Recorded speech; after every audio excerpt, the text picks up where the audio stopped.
بسم اللہ الرحمن الرحیم الحمد للہ رب العالمین والصلاة والسلام علی سید المرسلین وعلی آلہ وصحبہ اجمعین۔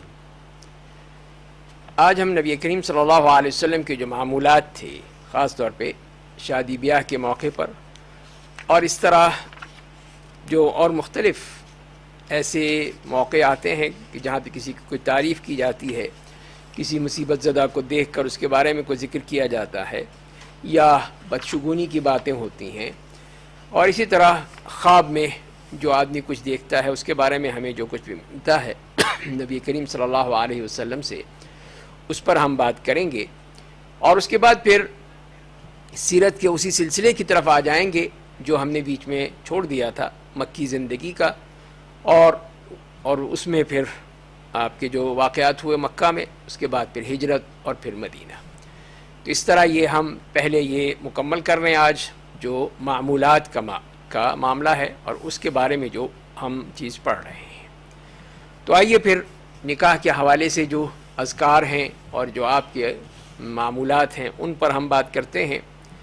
تو پہلی بات تو یہ ہے کہ نبی کریم صلی اللہ علیہ وسلم نے صحابہ کرام کو خطبۃ الحاجہ سکھایا تھا،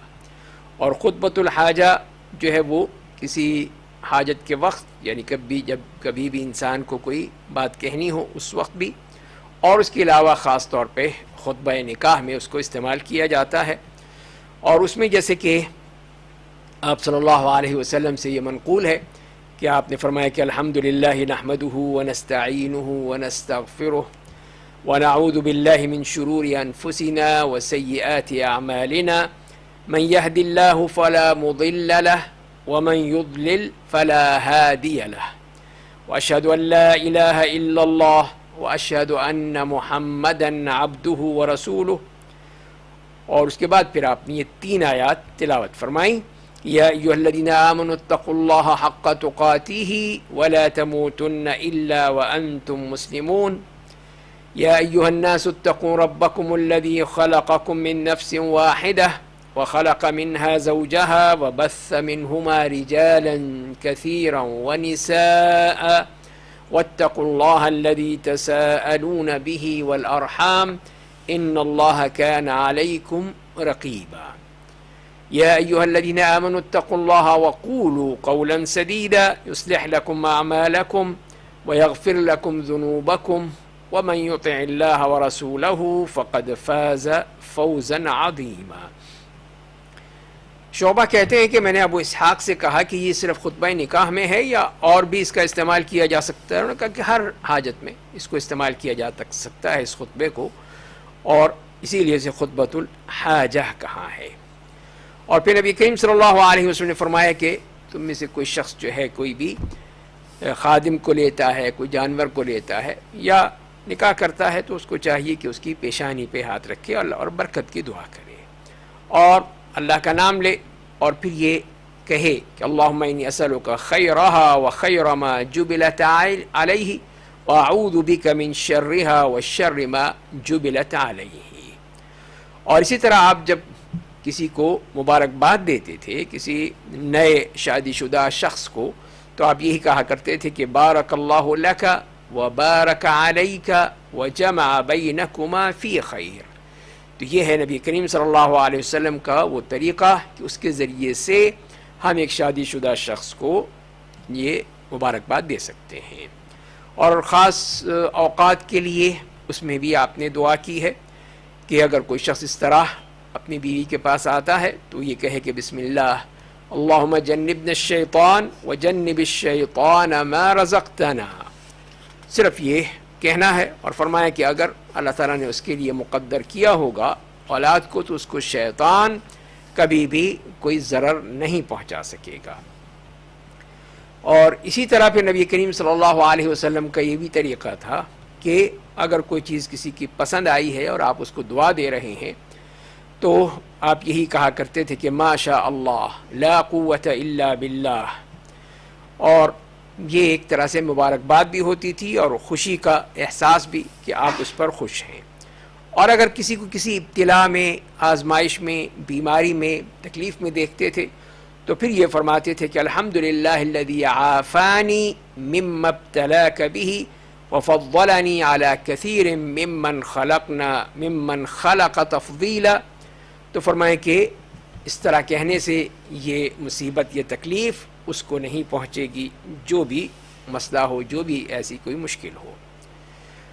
اس کے بعد پھر یہ بھی آتا ہے کہ بعض لوگ بدشگونی کرتے تھے، جیسے قرآن کریم نے بھی ذکر کیا ہے کفار کے حوالے سے، مشرکین کے حوالے سے، کہ وہ بدشگونیاں کر کے اس طرح یہ ثابت کرنے کی کوشش کیا کرتے تھے کہ ہم تمہارا کس طرح برا چاہتے ہیں۔ تو جب نبی کریم صلی اللہ علیہ وسلم سے اس کے بارے میں پوچھا گیا اور اس کے بارے میں بات کی گئی تو آپ نے فرمایا کہ احسنها الفال ولا ترد مسلما، اس میں سب سے جو اچھی چیز ہے وہ اچھا شگون لینا ہے، اچھی فال لینا ہے، اور یہ کسی مسلمان کو روکتی نہیں ہے، اس کو رد نہیں کرتی، بلکہ اس کو اپنے کام میں جاری رہنا چاہیے۔ اور فرمایا کہ اگر تم کوئی چیز دیکھتے بھی ہو اس قسم کی، جیسے کہ جاہلیت کا تصور تھا کہ جاہلیت میں یہ اس قسم کی بدشگونیاں کی جاتی تھیں، تو یہی فرمایا کہ اگر تم دیکھتے ہو کہ اس قسم کی کوئی بات ذہن میں آ رہی ہے بدشگونی کی، تو یہ کہو کہ اللہم لا یأتی بالحسنات الا انت ولا يدفع السیئات الا انت ولا حول ولا قوة الا بک۔ تو یہ اس طرح کہنا جو ہے پھر وہ دل میں اگر کوئی چیز ہے تو وہ چیز سب ختم ہو جائے گی۔ اس کے بعد آتے ہیں ہم جو خواب کے حوالے سے کہ نبی کریم صلی اللہ علیہ وسلم کا اس بارے میں کیا طریقہ کار تھا۔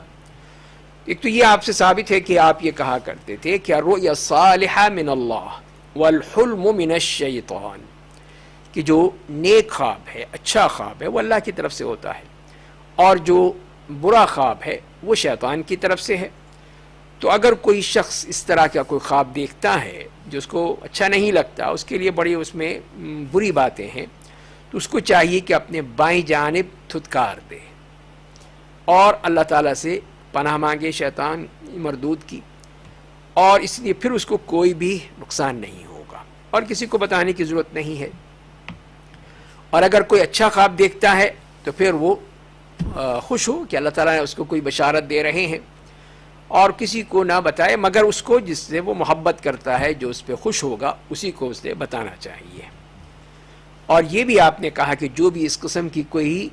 خواب میں کوئی ایسی بری بات دیکھتا ہے تو اس کو چاہیے کہ وہ اپنی کروٹ بدل لے، جس کروٹ پر ہے اس سے بدل لے، اور پھر وہ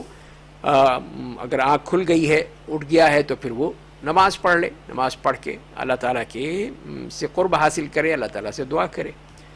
تو اس طرح ہم دیکھتے ہیں کہ اس طرح یہ 5 چیزیں بیان کی گئی ایسی صورت میں۔ ایک تو یہ ہے کہ جب جیسے ابھی بات ہوئی کہ اس نے کوئی بری چیز دیکھی ہے، تو پہلی بات تو یہ ہے کہ بائیں جانب تھتکارنا، دوسری بات ہے اللہ کی پناہ میں آنا، تیسری بات ہے کسی کو نہ بتانا،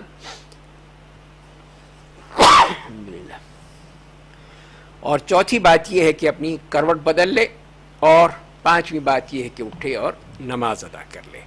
تو جو اس طرح کر لیتا ہے تو پھر انشاءاللہ اس کو اس خواب میں جو کوئی بری بات ہے اس سے کوئی نقصان نہیں ہوگا، اللہ تعالیٰ کی حفاظت میں آ جائے گا۔ اور اسی طرح آپ نے یہ بھی فرمایا کہ الرؤیا علی رجل طائر ما لم تعبر فإذا عبرت وقعت ولا يقصها الا على واد او على ذی رأی۔ اور آپ نے یہ بھی فرمایا ہے کہ خواب کا معاملہ یہ ہے کہ وہ پرندے کی اڑان پر ہے، اور جب تک کہ اس کو بیان نہ کر دیا جائے، اس کی تعبیر نہ کر دی جائے، جب بیان کر دیا جائے، تعبیر ہو جائے، تو پھر وہ اسی طرح واقع ہو جاتا ہے۔ تو اسی لیے پھر انسان کو اس کو بیان نہیں کرنا چاہیے۔ ایک تو وہی شخص جو اس سے محبت کرتا ہے، دوسرا وہ شخص جو کہ اس بارے میں علم رکھتا ہو، اس سے صرف بیان کرے۔ ہر ایک شخص سے یہ خواب بیان کرنے کی ضرورت نہیں ہے۔ تو جیسا بھی اس کی پھر تعبیر کی جائے گی اس کی مناسبت سے، وہ انشاءاللہ ویسے ہی وہ ہو جائے گا۔ تو اسی لیے پھر یہی کہا گیا ہے کہ اس میں خیر کا پہلو رہنا چاہیے، اور خیر کے حوالے ہی سے مثبت انداز میں اس بات کی طرف اشارہ کیا گیا ہے۔ اس کے بعد ہم آتے ہیں کہ جو بعض لوگ وسوسوں کا شکار ہو جاتے ہیں بعض لوگوں کے ہاں تو بہت ہی اس قسم کے وسواس ہوتے ہیں، ہر وقت جو ہے وہ اس قسم کے وسوسوں میں ہی لگے رہتے ہیں، اور کچھ لوگ جو ہیں وہ بعض حالات میں اس قسم کے وسواس کا خیال آ جاتا ہے اور وہ اس میں مبتلا ہو جاتے ہیں۔ تو اس کے بارے میں جیسے کہ ابن مسعود یہ روایت کرتے ہیں کہ آپ نے فرمایا کہ ان للملک الموکل بقلب ابن آدم لمتن وللشیطان لمتن، کہ جو اللہ تعالیٰ نے ابن آدم کے دل پہ فرشتے کو مقرر کر رکھا ہے، ایک تو اس کی بات ہے اور اس کی ایک طرف سے ایک چیز جو مقرر کی گئی ہے اس کا معاملہ ہے، اور دوسری طرف وہ شیطان کا معاملہ ہے، وہ اس کی بات ہے اور اس کا حیلہ ہے۔ تو جو فرشتے کی بات ہے وہ تو یہ ہے کہ اس کی طرف سے جو خیالات آ رہے ہیں وہ اگر تم پاتے ہو تو اللہ کا شکر ادا کرو، اللہ کا فضل مانگو، اور اگر تم شیطان کی طرف سے اس قسم کے خیالات آتے ہیں تو پھر اللہ کی پناہ مانگو اور استغفار کرو۔ تو یہ اس کا طریقہ بتا دیا گیا ہے۔ تو اسی طرح پھر یہ بھی آتا ہے ایک حدیث میں کہ عثمان ابن ابی العاص رضی اللہ تعالیٰ عنہ نے کہا کہ یا رسول اللہ، کہ شیطان جو ہے وہ میری نماز، میری تلاوت میں رکاوٹ ڈالتا ہے، وہ درمیان میں آ جاتا ہے۔ تو آپ نے فرمایا کہ یہ وہ شیطان ہے جس کو خنزب کہا جاتا ہے، خنزب اس کا نام ہے۔ تو اگر تم محسوس کرو کہ وہ تمہیں اس طرح تنگ کر رہا ہے تو پھر تم اعوذ باللہ من الشیطان الرجیم کہو، اور پھر اپنے بائیں جانب جو ہے وہ اسی طرح تھتکار دو۔ تو اس سے تم شیطان کے اس وسوسوں سے اور اس کی اس کارگزاری سے بچ جاؤ گے۔ اور اسی طرح یہ بھی آتا ہے کہ صحابہ کرام میں سے کسی نے یہ شکایت کی کہ وہ اپنے دل میں بعض دفعہ عجیب سے وسوسے پاتے ہیں، اور اس کے بجائے اگر یہ ہے کہ وہاں پر اگر آگ میں ان کو ڈالا جائے تو وہ پھر ڈالنا جانا پسند کریں گے، لیکن زبان پہ وہ بات نہیں لائیں گے، یعنی اتنی بیکار اور اتنی خطرناک باتیں زبان پہ آ جاتی ہیں۔ تو آپ نے فرمایا کہ اللہ اکبر الحمدللہ الذی رد کیدہ الی الوسوسہ، کہ اللہ کا شکر ہے جس نے اس کی یہ جو مکاریاں ہیں ان کو وسوسے کی طرف موڑ دیا ہے۔ تو وہ تو چاہتا ہے کہ انسان کے دل میں طرح طرح کے وسوسے آئیں، کہیں اللہ تعالیٰ کی ذات کے بارے میں، کہیں نبی کریم صلی اللہ علیہ وسلم کے بارے میں، کہیں صحابہ کرام کے بارے میں، اور اسی طرح مستقبل کے بارے میں، جنت جہنم اور یہ چیزیں جو ہیں۔ تو اس کو صرف وسوسہ کر دیا گیا وسوسے کی صورت میں، اور یہ چیز جو ہے پھر وہ ختم ہو جائے گی، اور پھر وہ اللہ تعالیٰ بھی معاف کر دیتا ہے، الا یہ کہ وہ کوئی شخص اس کو پوری طرح اس پہ یقین کرنا شروع کر دے کہ جو وسوسہ دل میں اٹھ رہا ہے وہی حقیقت ہے، اس کو مان لے یا اس کو بتانا شروع کر دے، لوگوں کو بتا، تو پھر وہ خطرناک ہو جائے گا۔ لیکن جب تک کہ وہ دل میں ہی ہے، وسوسے کی صورت میں ہے، خیالات ہیں، تو ان کو جھٹک دینا چاہیے۔ اور جیسے کہ ابن عباس رضی اللہ تعالیٰ عنہما نے ایک تابعی ابو زمیل سماک ابن ولید الحنفی سے کہا تھا کہ انہوں نے پوچھا تھا کہ میں کوئی چیز جو ہے اپنے دل میں محسوس کرتا ہوں، اس قسم کے خیالات آتے ہیں، تو انہوں نے کو کیا ہے؟ تو انہوں نے کہا کہ اللہ کی قسم میں بتا نہیں سکتا، کہہ نہیں سکتا۔ تو حضرت ابن عباس سے پوچھا کہ کوئی شک کی بات ہے، تمہیں شک محسوس ہوتا ہے؟ کہاں جی ایسی باتیں آتی ہیں۔ تو انہوں نے کہا کہ اس سے تو کوئی بھی نہیں بچ سکا، کوئی بھی نہیں بچ سکتا، اس قسم کی باتیں تو آتی ہیں، یہاں تک کہ اللہ تعالیٰ نے قرآن کریم میں جو نازل کیا ہے فَإِن كُنْتَ فِي شَكٍّ مِّمَّا أَنزَلْنَا إِلَيْكَ فَاسْأَلِ الَّذِينَ يَقْرَؤُونَ الْكِتَابَ مِن قَبْلِكَ، اللہ تعالیٰ نے یہاں تک فرما دیا ہے۔ اور پھر وہ کہتے ہیں کہ مجھے یہ کہا کہ اگر تم کوئی چیز بھی اس قسم کی پاتے ہو اپنے دل میں تو پھر یہ کہا کرو کہ هو الاول والآخر والظاہر والباطن وهو بكل شيء علیم۔ تو اس طرح ابن عباس نے اس آیت کا حوالہ کر دیا اور اس کے بتا دیا کہ اس طرح وہ پڑھیں تو انشاءاللہ جو وسوسے ہیں وہ سب ختم ہو جائیں گے۔ اور اسی طرح ایک اور حدیث میں آتا ہے کہ لوگ اس طرح سوالات کرتے رہیں گے، یعنی وسوسے آئیں گے تو سوال کریں گے، حتیٰ کہ کوئی کہنے والا یہاں تک کہہ دے گا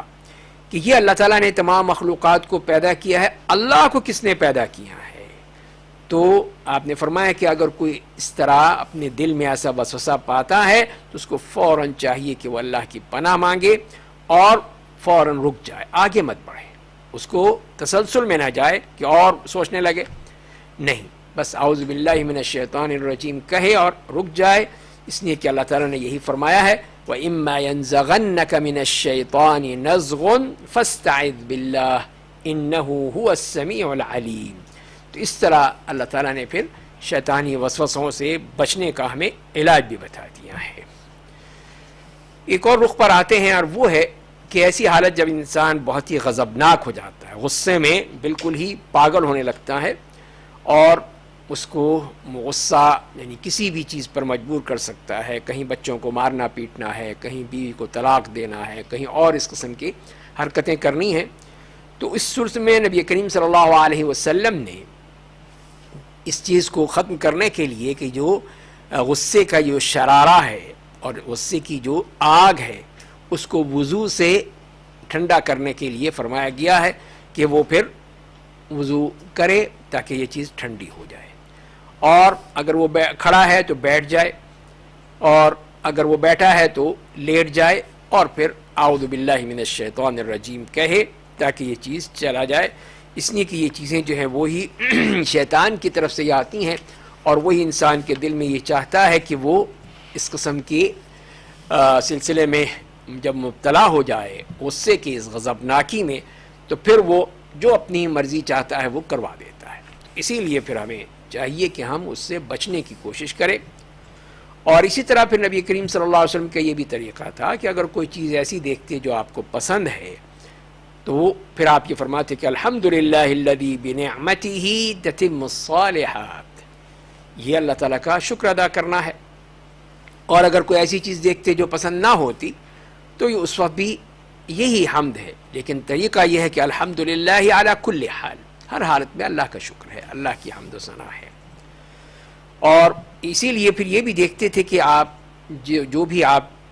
کے لیے کوئی پسندیدہ عمل کرتا تھا, جو آپ کو پسند ہے, اللہ کو پسند ہے, اللہ کے رسول صلی اللہ علیہ وسلم کو پسند ہے, تو آپ اس کی تعریف کرتے تھے, اس کے لیے دعا کرتے تھے. تو جیسے کہ حضرت ابن عباس رضی اللہ تعالیٰ عنہ نے ایک دفعہ آپ کو آپ کے بغیر کہے ہوئے پانی لا کے رکھ دیا تاکہ آپ وضو کر لیں. وہ سمجھ گئے کہ ابھی آپ گئے ہیں قضاء حاجت کے لیے اور اب آپ آئیں گے. انہوں نے فوراً جلدی سے پانی رکھ دیا, تو آپ نے فرمایا کہ اللہم فقہہ فی الدین وعلمہ التأویل, ان کے لیے پھر یہ دو دعائیں کر دیں. اسی طرح ابو قتادہ رضی اللہ تعالیٰ عنہ نے سفر میں تھے, رات تھی, اور آپ اپنی اونٹنی پر سوار تھے, بار بار آپ کو ڈھلک رہے تھے نیند کی وجہ سے. تو ابو قتادہ نے پھر وہ اپنی اونٹنی کو بالکل قریب لے آئے, یہی کہ ایسا نہ ہو کہ کہیں آپ اپنی اونٹنی سے گر جائیں, تو وہ اس طرح کہ جیسے ہی کوئی ایسا معاملہ ہو فوراً سنبھال لیں اور آپ کو سہارا دے دے. تو اس کے لیے بھی پھر آپ نے ان کے لیے دعا کی کہ حفظک اللہ بما حفظت بہ نبیہ, تو آپ نے ان کو دعا دی کہ اللہ تعالیٰ تمہاری بھی حفاظت کرے جس طرح تم نے اللہ کے نبی کی حفاظت کی ہے. اور یہی آپ نے فرمایا کہ تو جو بھی تمہارے لیے کوئی اچھا عمل کرے تو تم اس کو کہو کہ جزاک اللہ خیرا. یہی جو ہے یہ بہت بڑی ثنا ہے, بہت بڑا شکریہ ہے کہ اسی میں تم نے یہ کہہ دیا. اور اسی طرح آپ نے عبداللہ ابن ابی ربیعہ سے کچھ پیسے لیے تھے, قرض لیا تھا, اور پھر ان کو دے دیے, اور اس کے ساتھ ساتھ ان کو دعا بھی دی کہ بارک اللہ لک فی اہلک و مالک انما جزاء السلف الحمد والادا. تو یہ ہے کہ ان کے لیے برکت کی دعا کی, ان کے گھر والوں میں, ان کے مال میں,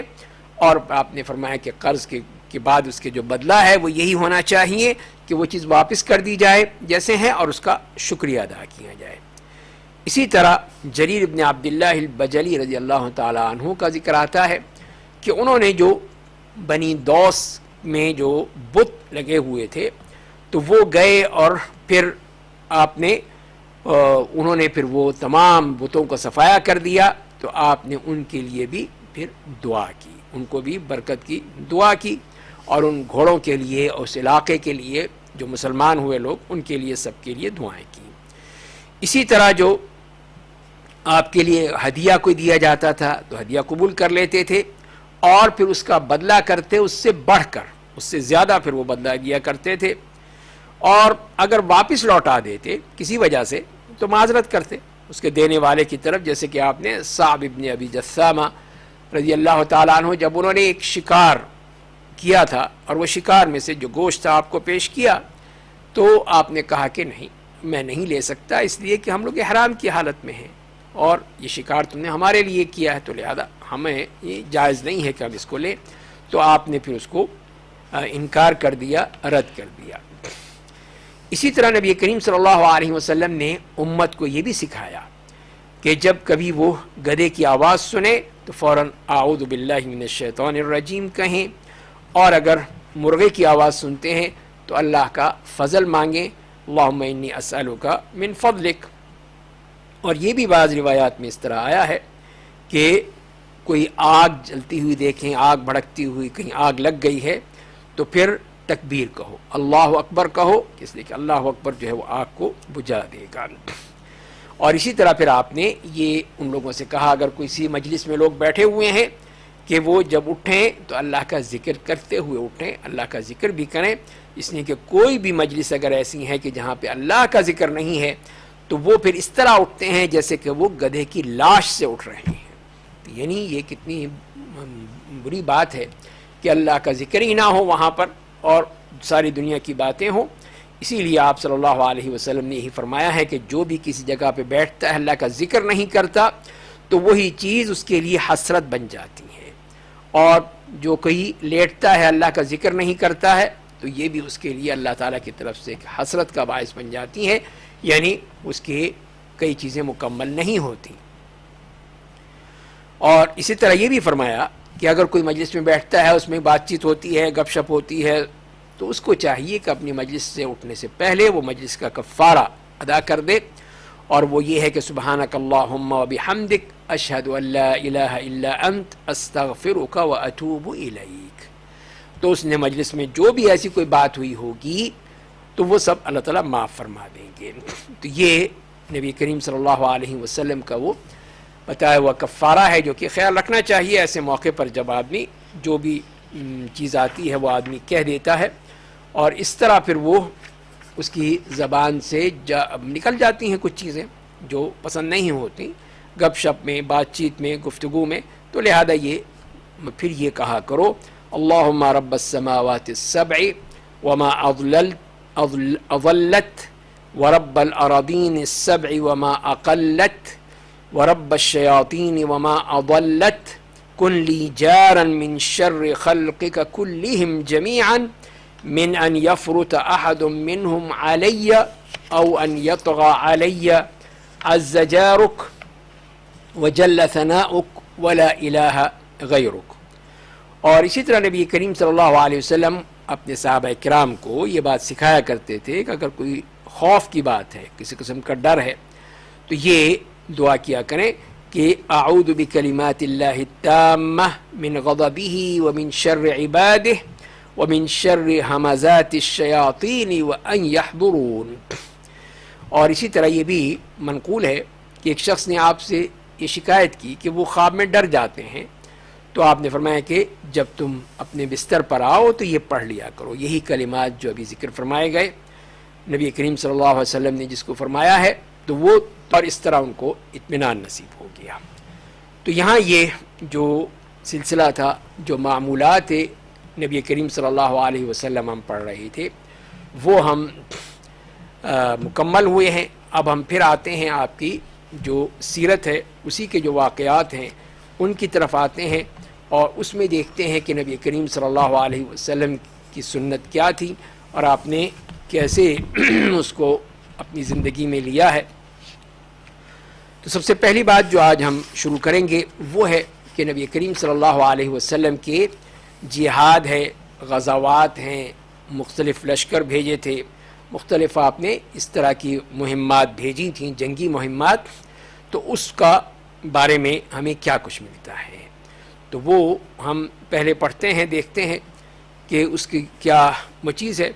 تو ظاہر ہے کہ اصل بات یہی ہے کہ اللہ تعالیٰ نے نبی کریم صلی اللہ علیہ وسلم کو اسی جہاد کا ہی حکم دیا۔ جس سورہ فرقان میں فرمایا وَلَوْ شِئْنَا لَبَعَثْنَا فِي كُلِّ قَرْيَةٍ نَذِيرًا فلا تطع الكافرین وجاہدہم بہ جہادا کبیرا. تو اسی طرح یہ فرمایا کہ یا ایھا النبی جاہد الکفار والمنافقین واغلظ علیہم ومأواہم جہنم وبئس المصیر. اور سب سے جہاد کا سب سے اہم اور سب سے بڑا مقام یہ کہا کہ ایسے شخص جو کہ جہاں پہ کوئی جابر حکمران ہے اس کے سامنے کلمہ حق کہنا اور وہاں پہ خطرہ بھی ہو اپنی جان کا، یہ سب سے بڑا جہاد ہے. اور اسی طرح جہاں اللہ تعالیٰ کے دشمنوں سے جہاد ہے، جو اللہ اس کے رسول کے دشمن ہیں ان کے ساتھ جہاد ہے، اس کے ساتھ ساتھ اپنے نفس کا بھی جہاد ہے. اس کو بھی کہا ہے کہ وہ بھی انسان اپنی اس سے بھی جہاد کرے، جیسے آپ نے فرمایا کہ المجاہد من جاہد نفسہ فی طاعت اللہ، کہ مجاہد وہ ہے جس نے اپنے نفس سے جہاد کیا اللہ تعالیٰ کی اطاعت کے لیے. والمہاجر من حجر ما نہى اللہ عنہ، اور مہاجر وہ ہے جس نے ان چیزوں کو ترک کر دیا جس سے اللہ تعالیٰ نے منع فرمایا ہے. تو لہذا پھر یہ وہ چیزیں ہیں جو کہ مختلف انداز سے ہمارے سامنے آتی ہیں. تو اس لحاظ سے حافظ ابن القیم رحمہ اللہ فرماتے ہیں کہ پھر جہاد کے 4 مراتب ہوئے. ایک تو ہوا جہاد النفس، دوسرا ہے جہاد الشیطان، تیسرا ہے کفار سے جہاد، اور چوتھا ہے منافقین سے جہاد. تو یہ 4 قسم کے جہاد کا معاملہ ہے. تو جہاں تک کہ نفس کا جہاد کا معاملہ ہے اس کے بھی انہوں نے 4 مراتب بتائے ہیں. پہلا یہ ہے کہ وہ اپنے نفس کو مجبور کرے کہ وہ علم حاصل کرے. کس چیز کا؟ یہی کتاب و سنت کا علم ہے، ہدایت کا علم ہے، جو اللہ تعالیٰ نے جو احکام دیے ہیں ان کا علم حاصل کرنا، تاکہ اس کے ذریعے سے اس کی دنیا اور آخرت سنور جائے. دوسرا مرتبہ یہ ہے کہ پھر اپنے نفس کو اس بات پر مجبور کرے کہ وہ جو کچھ سیکھا ہے اس پر عمل کرے. اس لیے کہ صرف علم حاصل کر لینا یہ کافی نہیں ہے جب تک کہ اس کا اوپر عمل نہ ہو. جب عمل ہوگا تبھی وہ چیز جو ہے وہ کام کرے گی. اور تیسری چیز ہے کہ اپنے نفس کو مجبور کرے کہ وہ اس کی دعوت دے، اس کی تعلیم دے، اس کو لوگوں کو بتائے. اور اسی لیے اللہ تعالیٰ نے ان لوگوں پہ سخت قسم کی وعید نازل کی ہے جو اللہ تعالیٰ کی ان ہدایات کو، اس بینات کو چھپاتے تھے، بتاتے نہیں تھے. تو لہذا پھر اس کا فرض ہے کہ جو کچھ سیکھا ہے اس کو آگے بتائے، لوگوں تک پہنچائے. اور چوتھی چیز یہ ہے کہ اگر اس معاملے میں اس کے ذریعے سے وہ غلط کاموں میں الجھ جاتا ہے، غلط کام کرنے لگتا ہے، تو لہذا اس کو بھی پھر دفع کرنا ہوگا، اس کو بھی اپنے دل سے زائل کرنا ہوگا اور اس طرح اس کو ہٹانا ہوگا. تو پہلا جو مرحلہ تھا اس کے جو جہاد ہوگا، اس کے بعد پھر انسان کو یقین حاصل ہوگا. یقین حاصل ہو جائے گا جبکہ اس نے شیطان کو دفع کر دیا، اس کی تمام شک و شبہات سے دور کر دیا. اور دوسرا جو ہے وہ اس کے بعد صبر حاصل ہوگا. انسان پھر صبر کرنے کی، اس لیے کہ یہ خواہشات نفس کو جب کنٹرول کیا ہے، جب اس نے برداشت کیا ہے، تو یہی صبر کا ہی معاملہ ہے. اور اسی کو اللہ تعالیٰ نے فرمایا کہ وَجَعَلْنَا مِنْهُمْ أَئِمَّةً يَهْدُونَ بِأَمْرِنَا لَمَّا صَبَرُوا وَكَانُوا بِآيَاتِنَا يُوقِنُونَ. تو یہ فرما دیا کہ دین کی امامت اسی سے حاصل ہوتی ہے کہ آدمی صبر کرے اور یقین حاصل کرے، تو تبھی وہ کامیاب ہو سکتا ہے. جہاں تک کہ کفار اور منافقین سے جہاد کا تعلق ہے تو اس کے بھی انہوں نے 4 مراتب بیان کیے ہیں: دل سے، زبان سے، مال سے، جان سے. تو کفار کو خاص طور پہ ہاتھ سے ان کے سے جہاد کیا جائے گا کہ ان سے جنگ کی جائے گی، اور جو منافقین ہیں ان سے جہاد جو ہے وہ زبان سے کیا جائے گا اور ان کے جو غلط باتیں ہیں اس کا جواب دیا جائے گا. اور اسی طرح جو اس قسم کے لوگ ہیں جو کہ ظلم کرتے ہیں، بدعات و خرافات لاتے ہیں، مختلف قسم کے منکرات پھیلاتے ہیں، تو ان کے لیے بھی فرمایا کہ اس کے بھی 3 مراتب ہیں. پہلا تو یہ ہے کہ اگر آدمی طاقت رکھتا ہو تو اپنے ہاتھ سے اس منکر کو بدلے، اور اگر نہیں کر سکتا ہے تو پھر اپنی زبان سے، اور اگر یہ بھی نہیں کر سکتا ہے تو اپنے دل سے اس کو برا جانے، دل میں بھی کم از کم اس کے بارے میں برائی موجود ہو. تو اس طرح پھر یہ 13 مراتب بیان کر دیے ہیں جہاد کے حوالے سے کہ اس طرح پھر آدمی جہاد میں مصروف رہ سکتا ہے. اور پھر نبی کریم صلی اللہ علیہ وسلم نے جو فرمایا ہے کہ من مات ولم یغزو ولم یحدث نفسہ بالغزو مات علی شعبۃ من النفاق، کہ جو مر گیا اس حالت میں کہ اس نے کوئی جہاد نہیں کیا اور نہ ہی اپنے آپ کو جہاد کے بارے میں کوئی سوچا، اس کے بارے میں غور کیا، تو اگر نہیں کیا تو وہ شخص جو ہے وہ نفاق کے کسی شعبے پہ مرے گا، یعنی نفاق کا حصہ اس کو کچھ مل گیا، اسی پہ اس کی موت آئے گی. تو لہذا پھر یہاں پہ جو انہوں نے یہ 13 مراتب بیان کر دیے ہیں کہ اس کے ذریعے سے پھر ہم کوشش کریں کہ جو بھی جہاں پر بھی ہم نے جہاد کرنا ہے اس جہاد کو ہم کر لیں. اور جہاد اور اس کے ساتھ ساتھ ہجرت دونوں چیزوں کا ذکر آیا ہے، اور یہ دونوں ہی چیزیں ہجرت اور جہاد نہیں ہو سکتے مگر ایمان کے ساتھ. تو اسی لیے قرآن کریم میں جو ذکر فرمایا ہے کہ ان الذین آمنوا والذین ہاجروا وجاہدوا فی سبیل اللہ اولئک یرجون رحمت اللہ واللہ غفور الرحیم. تو اس طرح پھر جب ایمان اللہ تعالیٰ نے بتایا ہے اور فرض کیا ہے ہر شخص پر، تو اس کے ساتھ ساتھ یہ ہجرت کا معاملہ بھی بتا دیا ہے. اور ہجرت سے مراد اللہ کی طرف ہجرت ہے، توحید کے ساتھ، اخلاص کے ساتھ، انابت اور توکل کے ساتھ، خوف و رجا کے ساتھ، محبت اور توبہ کے ساتھ. اور پھر یہ ہجرت بھی اس کے رسول کی طرف، کہ ان کی طرف ہجرت کی جائے متابعت کے ساتھ، پوری اتباع کے ساتھ، اور ہر بات ان کی مانتے ہوئے، ان کو قبول کرتے ہوئے. تو یہ وہ ہجرت ہے جو کہ انتہائی ضروری ہے. اور جیسے کہ آپ نے فرمایا ہے کہ جس کی ہجرت اللہ اور اس کے رسول کی طرف ہوگی اس کی ہجرت اللہ اور اس کے رسول کی طرف ہوگی. اور اگر کسی کی ہجرت جو ہے دنیا حاصل کرنے کے لیے ہے یا کسی خاتون سے شادی کرنے کے لیے ہے تو اس کی ہجرت پھر اسی چیز کے لیے ہے جو اس نے چاہا ہے. تو اس طرح پھر وہ آدمی کو کوشش کرنی چاہیے کہ اس جہاد میں مصروف رہے. تو نبی کریم صلی اللہ علیہ وسلم جو کہ اس معاملے میں وہ اسوہ حسنہ ہیں، ہمارے لیے نمونہ ہیں، تو آپ نے پھر وہ بہترین جہاد کیا، بہترین وہ غزوات میں جو بھی آپ کر سکتے تھے انسانی اپنی طاقت کے لحاظ سے، اور پھر جو اللہ کی طرف سے آپ کی مدد ہوتی تھی فرشتوں کے ذریعے سے اور اللہ تعالیٰ کے جتنے بھی لشکر ہیں ان کے ذریعے سے، تو وہ آپ نے بہترین جہاد فرمایا. تو نبی کریم صلی اللہ علیہ وسلم کی اس دعوت میں ہم دیکھتے ہیں کہ جو آپ نے دعوت کی تھی اس کی طرف آتے ہیں. غزوات کا سلسلہ ہے، اس میں بھی ہم بات کریں گے. اب آتے ہیں آپ کی جو مکی زندگی میں کہ آپ نے دعوت کا سلسلہ جاری رکھا. تو جو بھی اللہ کے بندے تھے کسی بھی قبیلے میں، کسی بھی خاندان میں، انہوں نے دعوت قبول کر لی اور اس طرح وہ پھر مسلمان ہو گئے. تو جو سب سے پہلی شخصیت تھی جنہوں نے سبقت حاصل کی، اور وہ ہیں حضرت ابو بکر رضی اللہ تعالیٰ عنہ، کہ جنہوں نے سب سے بڑھ کر سب سے پہلے اس دین کو قبول کیا اور اس ایمان لائے نبی کریم صلی اللہ علیہ وسلم پہ. اور پھر یہی نہیں ہے، آپ کی بھرپور مدد بھی کی اور اس کے ساتھ ساتھ دوسروں کو بھی دعوت دی کہ وہ اس دین کی طرف آئیں. تو حضرت ابو بکر رضی اللہ تعالیٰ عنہ کی دعوت پر عثمان ابن عفان، طلحہ ابن عبید اللہ اور سعد ابن ابی وقاص رضی اللہ تعالی عنہم نے بھی اسلام قبول کیا. اور پھر اسی طرح خواتین میں سے وہ صدیقہ ہیں، صدیقۃ النساء خدیجہ بنت خویلد رضی اللہ عنہا، جنہوں نے فوراً اس کو قبول کیا. اور پھر جو سب سے بڑا کام اللہ نے لیا ان سے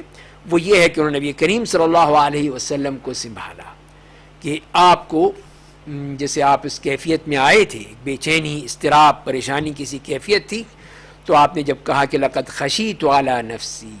کہ مجھے اپنی جان کا خطرہ ہو گیا ہے، تو انہوں نے کہا کہ ابشر فواللہ لا یخزیک اللہ ابدا، کہ ایسی بات نہیں ہے، ایسا نہیں ہو سکتا، اللہ تعالیٰ کبھی بھی آپ کے ساتھ کوئی ایسا معاملہ نہیں کریں گے. اور اس کے بعد پھر آپ کا جو بہترین اخلاق تھا، بہترین آپ کی جو صفات تھیں، ان سے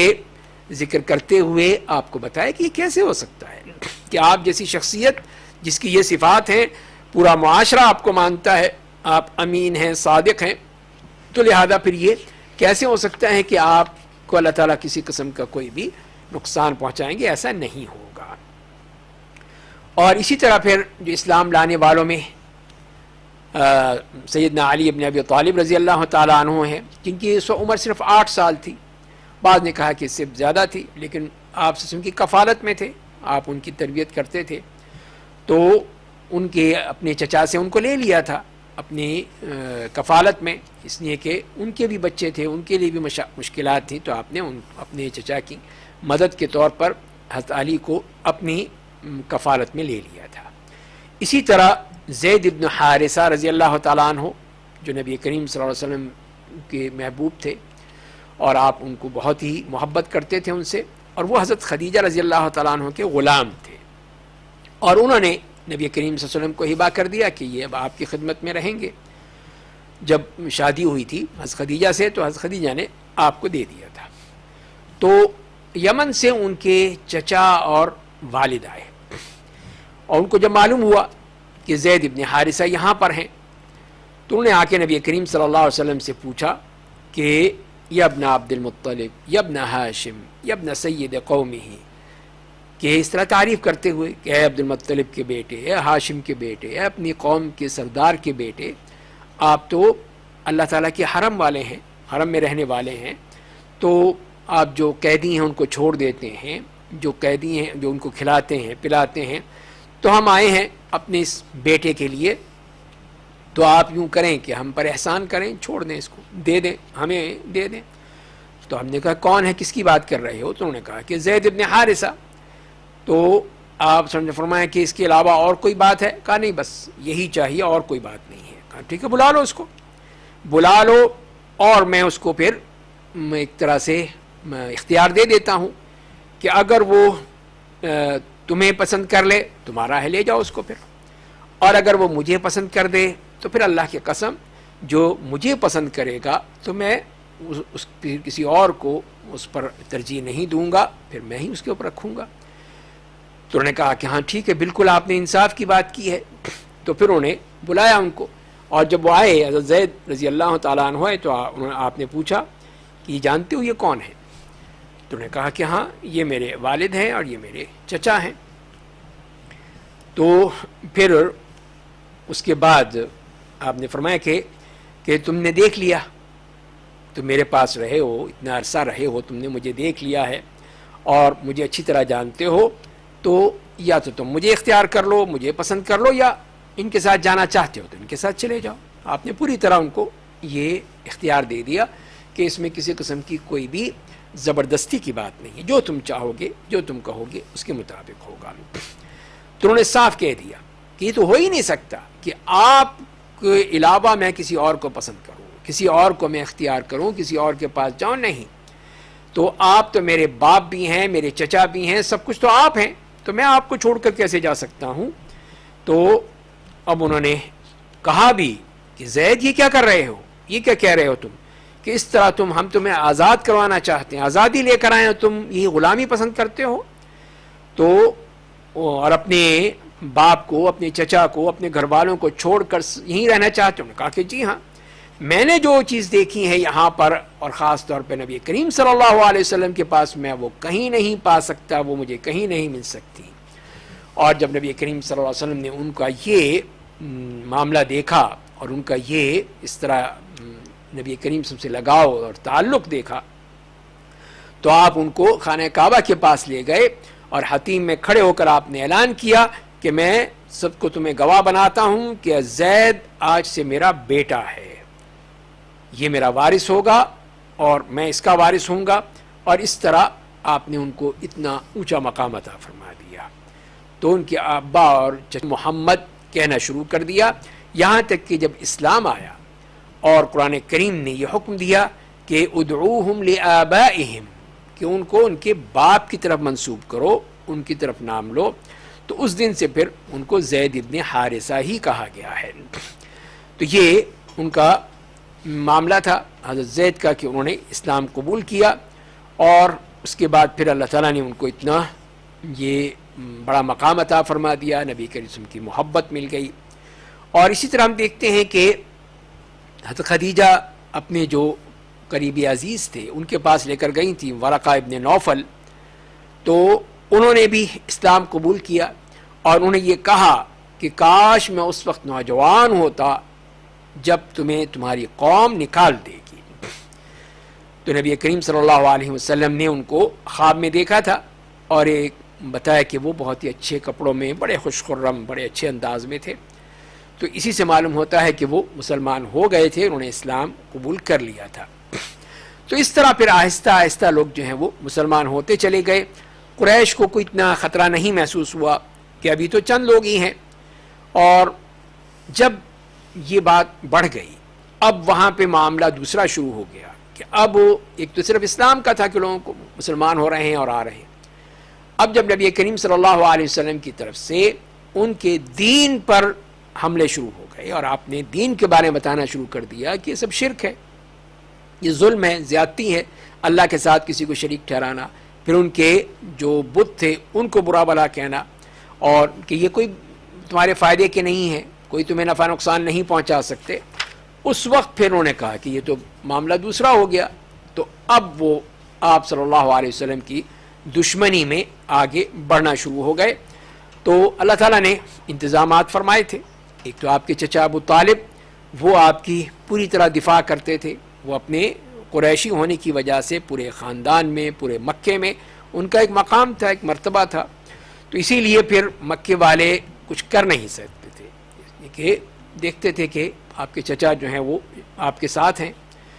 تو اسی طرح آپ جو صحابہ کرام میں سے کچھ لوگ تو وہ تھے جن کے خاندان تھے، قبیلہ تھے، اور لوگ ان کے دفاع کرنے والے موجود تھے، تو ان کا تو یہ ہوتا تھا کہ وہ ان کے خاندان والے ان کا دفاع کرتے تھے۔ ایک طرح سے حمیت موجود تھی، ایک شروع سے چلی آ رہی تھی، تو مسلمان ہونے کے باوجود ان کا دفاع کرتے تھے۔ لیکن کچھ لوگ ایسے تھے جن کا ایسا کوئی نہیں تھا، جیسے کہ عمار ابن یاسر رضی اللہ تعالیٰ عنہما ہیں، ان کی والدہ سمیہ تھیں، ان کے گھر والے تھے، ان پر انہوں نے ظلم و ستم کے پہاڑ توڑ ڈالے، اور جب بھی آپ گزرتے دیکھتے کہ وہ کس طرح تکلیف میں ہیں تو آپ یہی فرماتے کہ صبرن یا آل یاسر فإن موعدکم الجنہ، کہ آل یاسر صبر کرو، تمہارا انشاءاللہ مقام جو ہے وہ جنت میں ہوگا۔ اسی طرح بلال ابن رباح، ان کو بھی انہوں نے بہت سخت تشدد کیا، بہت سخت ان پر ظلم و ستم ڈھایا، اور لیکن وہ انہوں نے اپنی جگہ ثابت قدم رہے، اور جتنا بھی ان پر تکلیف بڑھتی تھی، عذاب بڑھتا تھا، تو وہ احد احد کہتے ہوئے وہی اللہ کو ہی پکارتے تھے۔ اور ورقہ ابن نوفل کے بارے میں آتا ہے کہ وہ جب گزرتے اور بلال رضی اللہ تعالیٰ عنہ کو دیکھتے تو کہتے ہاں واللہ بلال احد احد، ہاں بلال واقعی ایک ہے، وہ ایک ہے۔ اما واللہ لئن قتلتموہ لاتخذنہ حنانا، اور ان سے کہتے اگر تم نے اس کو قتل کر دیا تو میں اس کے لیے محبت کرتا ہوں، میں اس کے لیے دعا کروں گا۔ تو یہ وہ لوگ تھے جو کہ سخت تکلیف میں، پریشانی میں، اور اسلام پر پوری طرح ڈٹے ہوئے تھے۔ تو اس طرح جب مشرکین کی طرف سے یہ تکالیف کا دور بڑھتا چلا گیا تو اس میں جو مسلمان تھے ان کے اوپر خاص طور پہ جو بھی مسلمان ہوتا تھا جس کو وہ کر سکتے تھے وہ کرتے تھے، اور یہاں تک کہ وہ کہتے بھی تھے ان سے کہ کیا لات اور عزا کے ہوتے ہوئے کوئی اور الہ بھی ہو سکتا ہے تمہارا، کوئی اور تمہارا خدا ہو سکتا ہے؟ تو اور اسی طرح ان سے کہتے تھے حتیٰ کہ اگر کوئی کیڑا بھی چل رہا ہو تو اسے کہتے کہ یہ تمہارا جو ہے معبود ہے، یہ تمہارا خدا ہے، اور اس طرح ان کو ذلیل کرنے کے لیے، ان کو اس طرح طعن و تشنیع کرنے کے لیے کرتے تھے۔ اور اسی طرح وہ ابو جہل، اللہ اور اس کے رسول کا دشمن، اس شخص نے عمار ابن یاسر کی والدہ سمیہ کو ان کو اتنا مارا، اتنا پیٹا، یہاں تک کہ ان کو قتل کر دیا، اپنی برچھی ماری، اور وہ پہلی شہید تھیں جو اسلام میں اللہ کے ہاں پہنچ گئی۔ اور اسی طرح صدیق یعنی ابو بکر صدیق رضی اللہ تعالیٰ عنہ کا طریقہ تھا کہ جب بھی دیکھتے کہ غلام اس کو تکلیف ہو رہی ہے، اس پر تشدد کیا جا رہا ہے، تو اس کو خرید لیتے تھے، خرید کے اس کو آزاد کرتے۔ تو ان میں بلال ہیں، عامر ابن فہیرہ ہیں، ام عبیس، زنیرہ ہیں، نہدیہ ہیں، ان کی بیٹی ہے، اور اسی طرح بنی عدی کی ایک لونڈی تھی، حضرت عمر اسلام سے پہلے بہت اس کو مارا پیٹا کرتے تھے. تو اس طرح حضرت ابوبکر صدیق رضی اللہ تعالیٰ عنہ نے ان تمام ان غلاموں کو رضی اللہ عنہم اور لونڈیوں کو ان کو خریدتے اور آزاد کر دیتے تھے. ان کے والد نے کہا بھی کہ یہ تم کیا کرتے ہو, جو بیچارے کمزور ہیں ان کو تم اس طرح آزاد کرتے ہو, تو یہ تو کوئی تمہارے کام کے نہیں ہیں. ایسے لوگوں کو آزاد کرو جو واقعی طاقتور ہوں, کام کے ہوں, تو وہ تمہارے کام آئیں گے. تو آپ نے فرمایا کہ میں جانتا ہوں جو میں کر رہا ہوں. اور اس طرح جب یہ شدت کا معاملہ جو ہے وہ بڑھتا ہی چلا گیا, کم نہیں ہوا, تو اللہ تعالیٰ نے اجازت دے دی کہ جو حبشہ ہجرت کرنا چاہتا ہے وہ چلا جائے. تو سب سے پہلے جو ہجرت کے لیے گئے ہیں ان میں ہیں عثمان ابن عفان ہیں, اور ان کے ساتھ ان کی اہلیہ رقیہ بنت رسول اللہ صلی اللہ علیہ وسلم. اور اس طرح جو یہ پہلی ہجرت تھی اس میں 12 مرد تھے, 4 خواتین تھیں, جس میں عثمان اور ان کی اہلیہ, ابو حذیفہ اور ان کی اہلیہ سہلہ بنت سہیل, وہ ابو سلمہ اور ان کی اہلیہ ام سلمہ, ہند بنت ابی امیہ, زبیر بن العوام, مصعب بن عمیر, عبد الرحمن ابن عوف, عثمان ابن مذعون, عامر ابن ربیعہ اور ان کی اہلیہ لیلہ بنت ابی حثمہ, اور ابو صبرہ ابن ابی رحم, حاطب ابن عمر, سہیل ابن وہب, عبداللہ ابن مسعود. تو یہ وہ حضرات تھے رضی اللہ عنہم جو کہ چپکے سے نکلے اور پہنچ گئے ساحل پر. وہاں پہ 2 اس طرح بحری کشتیاں یا جہاز موجود تھے تجارت کے, تو انہوں نے ان کو بٹھا لیا اور وہ حبشہ چلے گئے. تو یہ تھا بعثت کے 5ویں سال میں رجب کے مہینے میں ان حضرات نے یہ ہجرت کی تھی, اور پھر وہ حبشہ چلے گئے تھے. تو قریش بھاگے وہ آئے ان کے پیچھے, لیکن جب وہاں پہنچے تو وہاں تو کچھ بھی نہیں تھا, وہ جا چکے تھے. اور بعد میں پھر ان لوگوں کو جو کہ ہجرت کر کے جا چکے تھے ان کو یہ خبریں ملیں اور کوئی افواہیں پہنچی کہ اب قریش نے نبی کریم صلی اللہ علیہ وسلم کی دعوت قبول کر لی ہے اور اب آپ کو وہ تکلیف نہیں دے رہے ہیں, تو وہ لوٹ آئے. لیکن مکے کے قریب پہنچے تو ان کو پتہ چلا کہ یہ تو اور پکے دشمن ہو گئے ہیں, اور دشمنیاں بڑھ گئی ہیں اور عداوت بڑھ گئی ہے. تو اس میں سے کچھ تو داخل ہوئے کسی کی پناہ لے کر, جو لوگ تھے ان کی پناہ لے کر, اور پھر وہ واپس مکہ آئے تھے. تو یہ بھی ان لوگوں کے بارے میں ہے کہ اسی میں عبداللہ ابن مسعود رضی اللہ تعالیٰ عنہ کا بھی ذکر آتا ہے. اور اس کے بعد پھر جب دیکھا کہ یہ معاملات پھر بڑھتے ہی چلے جا رہے ہیں اور ختم نہیں ہوئے ہیں, یہ دشمنی اور یہ شدت, اور خاص طور پہ جو حبشہ سے ہجرت کر کے آئے تھے ان کے بارے میں بھی ان کو بھی بہت انہوں نے تکلیفیں دیں, بہت ان کے اوپر عذاب اور تشدد کیا. تو نبی کریم صلی اللہ علیہ وسلم نے دوبارہ پھر اجازت دے دی کہ اگر کوئی جانا چاہتا ہے حبشہ تو جا سکتا ہے. تو اب ظاہر ہے کہ اور مسائل بڑھ چکے تھے ان مکے والوں کے لیے, ان کے لیے ناقابل برداشت ہو چکے تھے, اور اس طرح انہوں نے کتنے بڑے ظلم کیے تھے. تو اس وقت پھر جو لوگ گئے تھے اس میں 83 مرد تھے, جس میں عمار ابن یاسر تھے, اور عورتیں تھیں 19 عورتیں تھیں. تو یہ لوگ تقریباً ہجرت سے پہلے وہاں چلے گئے تھے, یعنی وہ ہجرت کی تھی حبشہ, اور مدینے کی جو ہجرت تھی اس سے وہ وہی تھے. اور یہ لوگ جب وہاں پہنچے تو نبی کریم صلی اللہ علیہ وسلم نے